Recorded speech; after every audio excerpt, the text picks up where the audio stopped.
ऋषभ पंत की लखनऊ एक्चुअली में ईशान किशन की एसआरएच के सामने लखनऊ लेकर आई थी।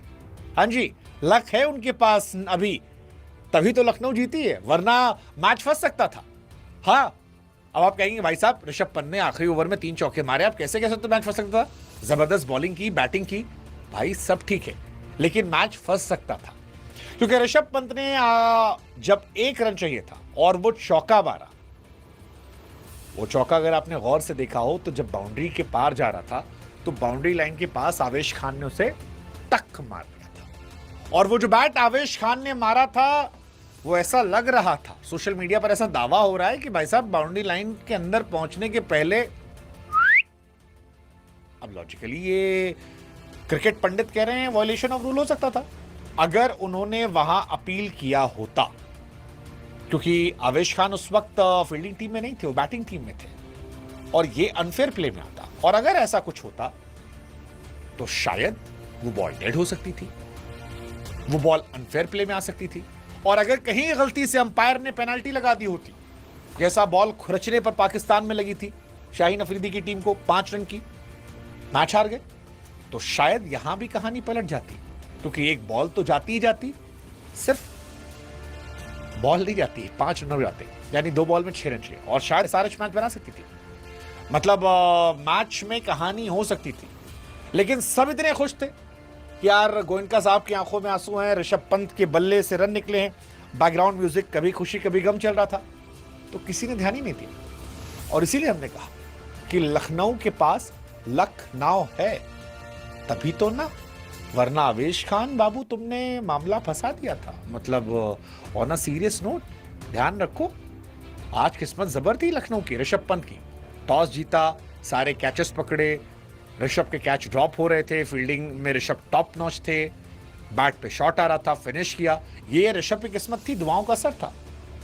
लेकिन उसमें काला टीका लग सकता था, मतलब take care, you never know, मतलब मामला गड़बड़ा सकता था। आप बताओ अगर वो लक ना होती, क्योंकि पीएसएल में एक्चुअली ऐसी कहानी हुई थी, शाहीन अफरीदी, हारिस रऊफ, ये लोग खड़े थे और फकर जमान ने बॉल को पकड़ के रगड़ दिया। आखिरी ओवर में शायद 9 चाहिए थे और 9 या 14 चाहिए थे और वो सडनली 5 रन कम हो गए, जिसके बाद छक्का पड़ा, अब्बास अफरीदी ने मार दिया था। ट्विटर पे जो हमने देखा, उनके यहाँ तो चल रहा था कि उन्होंने खुद ही अपनी लीग को प्रमोट कराने के लिए ऐसा कर दिया होगा, बट यहां मामला गड़बड़ा सकता था, ऑलरेडी क्लोज मैच था।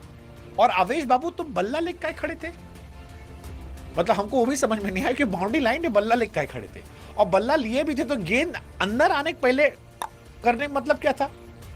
लेकिन चलो, आई थिंक एक्साइटमेंट थी, बट मैच दिल की धड़कन बढ़ाने वाला था। आखिरी 2 ओवर 15 रन चाहिए थे, 19वां ओवर हर्षल पटेल का था, उन्होंने सिर्फ 4 रन दिए थे। मतलब वो तो भला हो नटखट का, वो नटखट बाबू की खासियत है कि वो चाहे आरआर में हो, एमआई में हो, एसआरएच में हो, जहां रहते हैं वो सामने वाली टीम के कैप्टन को पूरा खुश रखते हैं, और वही उन्होंने स्मैश भी किया।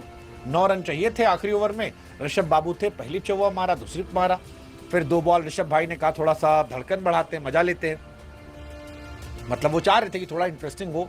2 बॉल पर उन्होंने धड़कन बढ़ाई और फिर आखिरी पे सेकंड लास्ट बॉल पे चौका मार दिया, वहीं से जीत गए।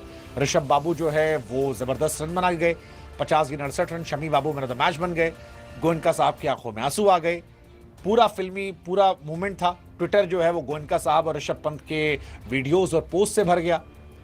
लेकिन इन सब के बीच में धीरे से कुछ फैंस का ध्यान गया वहां पे, मामला था गुरु, बट लखनऊ के पास लखनऊ, तो लखनऊ तो फिर क्या करे, मतलब जो ऊपर वाला मेहरबान है, तो आज तो दिन था।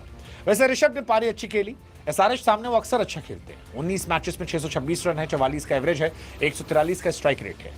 तो ये सब रहा, पहली 30 गेंदों पर थोड़ा संघर्ष था, लेकिन बाद में जबरदस्त पारी थी और ऋषभ के फॉर्म में आने से लखनऊ भी फॉर्म में आ गई है। लखनऊ की ये पहली जीत है।